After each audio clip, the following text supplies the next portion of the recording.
How to fix Instagram sharing list not in order. If you move into your Instagram and if you're trying to share any of the posts of Instagram, and if you click on the share icon, all of the list of your friends are not in order. So it might be because your application is not up to date. So make sure that you are using the updated app. Head over to App Store. Inside App Store, in the address bar, search for Instagram. Click on this app. Right here, if you see the option of update, then simply click on update and update the app. Once done, the next thing you can try doing is move into the settings of a device.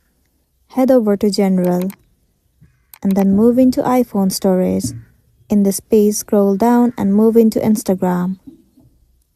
Click on Offload app and then once again tap on Offload app. It will clear the cache and the storage of the application. It should also fix the issue that you have been facing. Once done, head over to your Instagram and check it out. It should definitely help. So that's the end of the video. If this video really helped you, give it a like and check out our next tutorial.